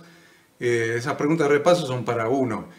No es que tienen que contestar. Yo les mandé, o yo no, mejor dicho, se les mandó de acá, se mandó nada, un archivo. Ya les expliqué, apenas empezamos la primera clase, les expliqué cómo es que había qué es lo que había que mandar como respuesta. Así que vean de vuelta la primera clase, que la van a poder ver el miércoles, o lean el archivito que le mandamos con las instrucciones de lo que tienen que mandar como trabajo práctico. Así que, bueno, ya estamos aquí para ver estudiar el último tema, que es el modelo pastoral del Nuevo Testamento. Vamos a ver el modelo de Pablo y la primera clase que vamos a ver, o la clase que viene, el primer capítulo va a ser el modelo de Jesús. Ahora vamos a ver el modelo de Pablo. Abran la Biblia en Hechos 20 del 17 al 38. Hechos 20 del 17 al 38 está el discurso de despedida de Pablo en Mileto. Hechos 20 del 17 al 38, el discurso de despedida de Pablo en Mileto, y vamos a ver brevemente lo que nos queda del tiempo, ese discurso de despedida de Pablo. Una de las cosas que ustedes pueden ver allí es que Pablo, en el versículo 17, un poquito antes, Pablo hizo llamar a los ancianos de la iglesia. Pablo hizo llamar a los ancianos de la iglesia, a los pastores. Recién estábamos estudiando quiénes eran los pastores. Sí, Pablo hizo llamar a los pastores de la iglesia de Éfeso. Él estaba en Mileto, no estaba en Éfeso. Estaba en Mileto e hizo llamar a los ancianos de la iglesia de Éfeso. Ya les estaba demostrando eso, que en Éfeso no había un pastorado individual, singular, sino que había un pastorado plural. Y Pablo hace llamar a los ancianos de la iglesia en Éfeso. O sea que Pablo nunca habló al individualismo de los pastores de su época, nunca. Pero tampoco jamás habló a su jerarquía, la jerarquía de los pastores. Por eso es notable que no existe ninguna de sus epístolas que esté dirigida a los ancianos o a los pastores, a los obispos de las iglesias. Nunca, no hay ni una sola. Para que estos ancianos, pastores, obispos, una vez leída la carta que reciben de Pablo, ellos sean los encargados de interpretarlas y de transmitírsela a las congregaciones. Eso no existe en el Nuevo Testamento. Pablo siempre dirigió sus epístolas al cuerpo, es decir, a la congregación, que obviamente incluía a los ancianos, a los pastores, como miembros de la congregación, de la misma valía que todo el resto de la congregación. Nunca dirigió a los pastores, siempre dirigió a la congregación. ¿Por qué? Por una razón muy simple. Porque Jesucristo tenía su mirada puesta en la congregación, en su cuerpo. No podía ponerlo en una cabeza impostora, porque la única cabeza es Él. Entonces Él siempre tuvo, Jesucristo derramó su sangre por la iglesia, vino a redimir a la iglesia, a salvar a la iglesia. Siempre la mirada de Jesucristo fue la iglesia. Por eso el apóstol Pablo nunca dirigió una carta ni siquiera las que se llaman epístolas pastorales, que eran interventores de determinadas iglesias que tenían problemas. Siempre dirigió sus epístolas al cuerpo. Por supuesto, en el cuerpo estaban incluidos los pastores, y por supuesto los pastores tenían una función especial, como hemos explicado en la lección anterior. En este caso particular, comenzó acá desde Mileto a Éfeso, comenzó por esquivar, a propósito, esquivó la ciudad de Éfeso. Entonces tenía que hablar con los pastores de Éfeso. ¿Por qué esquivó la ciudad de Éfeso? Y lo llamó desde Mileto. El apóstol Pablo fue muy eficaz en romper el individualismo y el localismo. Dos cosas rompió: individualismo y localismo. Porque muchos pastores y congregaciones se hacen localistas, no son parte de un cuerpo más grande. Entonces, Pablo, ¿qué hizo?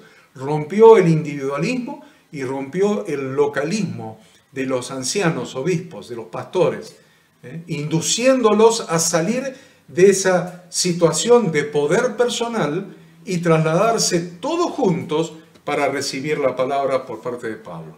De alguna manera, fue su forma de decirles que para recibir la palabra, cada uno debería dejar de ser el centro y debía entender que había otros que también compartían la misma responsabilidad. Y además, tal vez lo más fuerte para el orgullo pastoral fue inducirlos a admitir que ellos mismos también necesitaban guía y orientación. Es muy interesante, ¿eh? Le rompió el orgullo pastoral, los mandó, vengan que les voy a dar guía y orientación. Fue volverles a enseñar lo mismo que a fuerza de práctica los discípulos habían aprendido de Jesús. Sin importar cuán grandes hayan sido sus éxitos personales, siempre debían regresar a Jesús y rendirle cuentas, siempre. Siempre debían regresar a Jesús de Nazaret y rendirle cuentas de lo que habían hecho, lo que habían enseñado. Es decir, Jesús continuaba siendo el centro del ministerio de ellos. Lo vemos ahí en los evangelios. Entonces los apóstoles se juntaron con Jesús y le contaron todo lo que habían hecho y lo que habían enseñado. Él les dijo, venid vosotros aparte a un lugar desierto y descansad un poco, porque eran muchos los que iban y venían, de manera que ni aún tenían tiempo para comer, y se fueron solos en una barca a un lugar desierto. Es notable que Pablo, cuando tuvo que hablar a las iglesias, lo hizo yendo hasta su lugar en forma personal. Estoy hablando de iglesias. Cuando Pablo le hablaba a las iglesias, iba a las iglesias. O le mandaba una carta a las iglesias. Iba a las iglesias. O le mandaba una carta a las iglesias. Sin embargo, la vez que le tocó hablar a los pastores, no fue a la iglesia ni les mandó una carta. No hay ninguna carta. Les requirió la humillación de venir a donde él estaba. El versículo 18. Usted lo tiene ahí, versículo 18. Cuando vinieron a él, les dijo. Cuando vinieron a él, les dijo. Ahora, ¿cómo establece un modelo pastoral el apóstol Pablo? La manera de establecer un modelo pastoral, usted lo ve en el versículo 18. Usted tiene la Biblia ahí, vea el versículo 18. Es muy llamativo que Pablo comienza su discurso hablando ampliamente acerca de sí mismo. No empieza a decir lo que tienen que hacer. Empieza el discurso hablando de él mismo. Si analizamos el discurso de Pablo, vamos a darnos cuenta que este comienzo tiene una razón de ser muy importante. Pablo fundamenta en su propia conducta personal la autoridad con la que luego habla a los ancianos y obispos. Pablo fundamenta en su propia conducta personal la autoridad con la que luego le habla a los pastores, ancianos y obispos. La única manera en que Pablo podía exigir a los pastores un autoexamen, o sea, que ellos hicieran un autoexamen de su propio comportamiento y de su propia autoridad moral, es haciendo primero consigo mismo y además poniéndolos a ellos como testigos.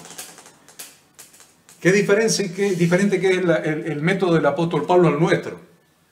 Va a hablar al resto de los pastores, pero dice, ustedes pastores tienen que hacer un autoexamen, tienen que examinarse a ustedes mismos, su comportamiento, su autoridad moral.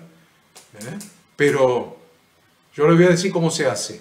Primero lo voy a hacer yo conmigo mismo y los voy a poner a ustedes como testigos de que si es cierto o no es cierto lo que yo estoy diciendo de mí mismo.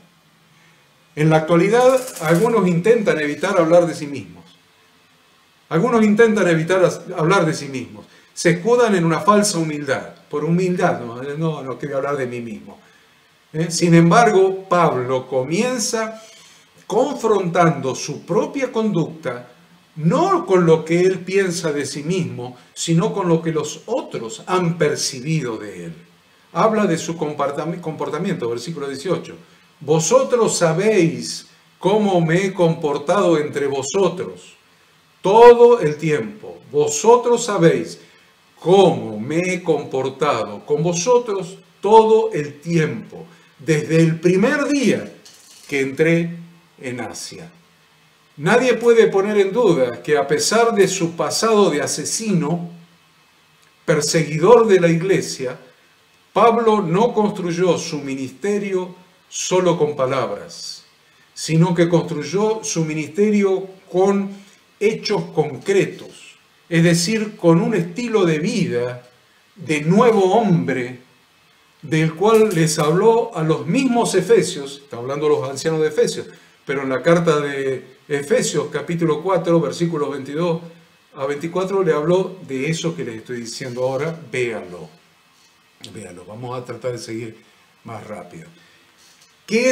¿Cómo es el autoexamen que hace el apóstol Pablo? Lo primero que examina de sí mismo es el servicio al Señor y la forma de hacerlo. Versículo 19. El punto de partida de Pablo es el servicio al Señor y cómo lo hace, con la mente de Cristo, sirviendo al Señor de la siguiente manera. Primero, con toda humildad, versículo 19, con toda humildad, con muchas lágrimas, versículo 19, con muchas pruebas, versículo 19. En segundo lugar, veamos el énfasis de la enseñanza pastoral de Pablo, en el versículo 20. ¿Cuál ha sido el énfasis de su enseñanza? En el versículo 20. Primero, la integridad. Y como nada que fuese útil, he rehuido de anunciaros y enseñaros. Nada que fuese, ¿qué? Útil. Algo que sirve, algo que es útil, no para lucirme, no para manipular las emociones, no para demostrar mi homilética, no, lo que sirve, lo que es útil para esa gente y para ese momento, la integridad. Nada que fuese útil he rehuido de anunciaros y enseñaros. En segundo lugar, la responsabilidad, el mismo versículo estamos, la responsabilidad. Y como nada que fuese útil he rehuido, la palabra denota responsabilidad. Nada que fuese útil he rehuido de anunciaros y a enseñaros. Y en tercer lugar, en el mismo versículo sale el método. Y como nada que fuese útil he rehuido de anunciaros y enseñaros. ¿El método cuál es? Anunciaros y enseñaros. El método es la enseñanza. Los lugares, públicamente y por las casas. Los lugares, pastores, líderes, servidores, hermanos queridos, miembros de las congregaciones. Los lugares, públicamente y por las casas. El tercer lugar es cosa del autoexamen de Pablo, en el versículo 21. El contenido de su docencia. Yo dije enseñaros. Bueno, el contenido de la docencia, de la enseñanza, del método, de la pedagogía del apóstol Pablo. Docencia, en el diccionario dice que docencia quiere decir enseñanza. ¿Cuál es el contenido de la enseñanza? Versículo 21.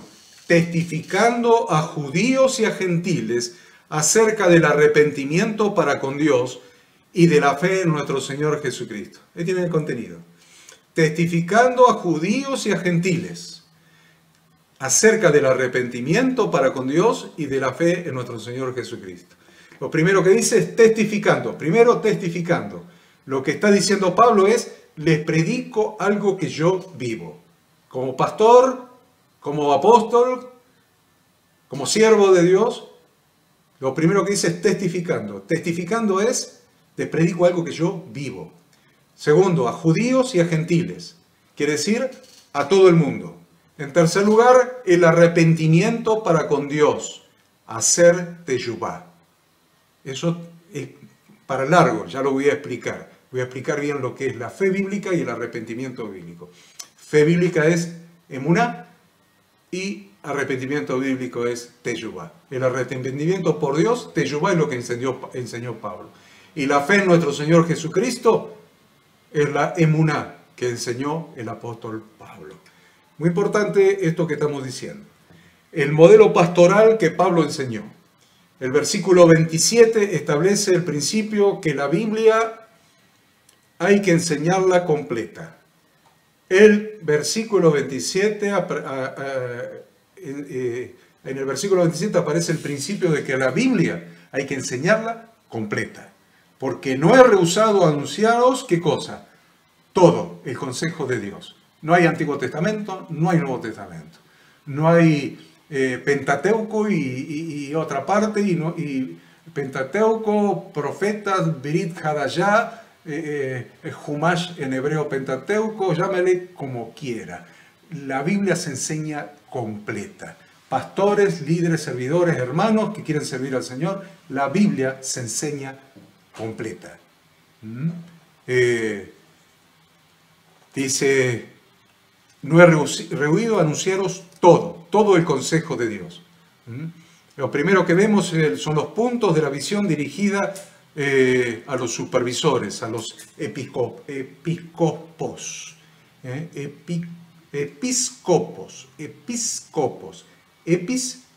supervisores. Eso está en el versículos 28 y 29.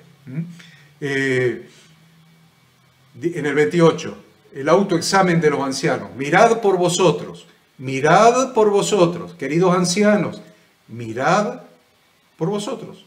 Autoexamínense todo el tiempo. Mirad por vosotros. Ustedes vieron de qué manera me miré y me examiné yo a mí mismo. Por lo tanto, ahora hagan ustedes lo mismo, cada uno con relación a sí mismo. Segundo, la labor interceptora del mal. Versículo 28. Y por todo el rebaño en que el Espíritu Santo os ha puesto por obispos, supervisores, pastores. Ustedes tienen una labor para interceptar el mal, porque en el versículo 29 les dice, yo sé que después de mi partida entrarán en medio de vosotros lobos rapaces que no perdonarán el rebaño. Y en el versículo 30 les dice, y de vosotros mismos se levantarán hombres que hablen cosas perversas para arrastrar tras sí a los discípulos. Tenemos una labor interceptora del mal en relación con el rebaño. Tercero, la facultad delegada. Ya hablamos de facultad delegada, no originaria. Los obispos, supervisores, ancianos, sobrevedores o pastores están en el rebaño, dice el versículo 28, el rebaño que el Espíritu Santo os ha puesto por obispo. El rebaño en que el Espíritu Santo os ha puesto por obispo. En el rebaño significa ni arriba ni abajo, sino dentro del rebaño. No usurpando el lugar que solamente le corresponde al buen pastor que dio su vida por las ovejas. En cuarto lugar, la tarea de edificación en el versículo 28, para apacentar la iglesia del Señor, la cual Él ganó por su propia sangre. Apacentar es diferente de pastorear. Pastorear significa dar alimento. Apacentar significa dar alimento, guía y corrección. El quinto lugar, el valor de la iglesia. El valor de la iglesia es la sangre de Cristo. Por eso dice en el versículo 28, la cual Él ganó por su propia sangre. En sexto lugar, la actitud del enemigo. Entrarán en medio de vosotros lobos rapaces que no perdonarán al rebaño. Versículo 29. El lobo es parecido a un perro ovejero, pero nunca podría ser un perro ovejero. El lobo se parece a un perro ovejero, pero no es un perro ovejero. En séptimo lugar, la vigilancia responsable. La vigilancia responsable. Velad, versículo 31, velad. En octavo lugar, la formación de la mente, versículo 31. Acordándoos que por 3 años, de noche y de día, no he cesado de amonestar con lágrimas a cada uno. Por 3 años, de noche y de día, no he cesado de amonestar con lágrimas a cada uno. La formación de la mente, 3 años, formando la mente de los que estaban bajo su responsabilidad. Noveno, el proceso de encarnar la enseñanza. Encarnar la enseñanza. Versículo 31. Por 3 años, de noche y de día, no he cesado de amonestar con lágrimas a cada uno, encarnando la enseñanza. ¿Por qué encarnando la enseñanza? Porque sin referente no puede haber concientización. Sin referente no puede haber concientización. Si el argumento no me convence a mí mismo, entonces no se lo puedo dar a otro. ¿Cómo puedo convencer a otro si no estoy convencido yo mismo? Por eso el apóstol Pablo no cesó de amonestar con lágrimas a cada uno. Encarnó la enseñanza. Nosotros estamos acostumbrados a decir a la gente, no me mire a mí ni a los hermanos, no me mire a mí. Mire solamente al Señor, no me mire a mí, mire al Señor. Sin embargo, no me mire ni a mí ni a los hermanos. Sin embargo, la Biblia no dice eso. La Biblia dice, hermanos, sed imitadores de mí y mirad a los que así se conducen según el ejemplo que tenéis en nosotros. No es no me mire a mí ni a los hermanos, es míreme a mí y mire a los hermanos. Porque así lo dice Filipenses 3:17. Esto significa que yo soy el referente y también los que están conmigo son referentes. Y si alguno se conduce como yo, entonces imítenlos. Yo soy el referente, los hermanos son imitadores míos y ustedes imiten a los hermanos y imítenme a mí. La confianza en la obra del Espíritu Santo. Ahora Pablo los pone en las manos de Dios, en el versículo 32. Y ahora, hermanos, os encomiendo a Dios y a la palabra de su gracia, que tiene poder para sobreedificaros y daros herencia con todos los santificados. Los encomienda a Dios. La confianza en la obra del Espíritu Santo. 11, la motivación. En este punto le viene a la mente a Pablo algo que parece que está fuera de línea con la temática que está tratando, pero que Pablo considera demasiado importante como para dejarlo pasar por alto. Versículo 33, la motivación. ¿Cuál es tu motivación, siervo de Dios? ¿Cuál es tu motivación? Ni plata, ni oro, ni vestido de nadie he codiciado. Ni plata, ni oro, ni vestido de nadie he codiciado. Es como si la inspiración del Espíritu Santo lo inspirara a Pablo a decir algo que antes no había dicho. Antes vosotros sabéis que para lo que me ha, versículo 34, para lo que me ha sido necesario a mí y a los que están conmigo, estas manos me han servido. En todo os he enseñado que trabajando así se debe ayudar a los necesitados y recordar las palabras del Señor Jesús que dijo, más bienaventurado es dar que recibir. Versículos 34 y 35. Los ancianos, obispos, pastores de Éfeso fueron profundamente conmovidos por la partida de su referente. Por eso el versículo 36 dice, cuando hubo dicho estas cosas, se puso de rodillas y oró con todos ellos. Pablo se puso de rodillas y oró con todos ellos. Entonces hubo un gran llanto de todos, y echándose al cuello de Pablo, le besaban, doliéndose en gran manera por la palabra que dijo, de que no verían más su rostro, y le acompañaron al barco. Termino con Efesios 4:1. Los mismos que estaban allí, pero ahora dirigida a toda la iglesia. Efesios 4:1. Yo pues preso en el Señor, os ruego que andéis como es digno de la vocación con que fuisteis llamados. Yo pues, preso en el Señor, os ruego que andéis como es digno de la vocación con que fuisteis llamados. Amén.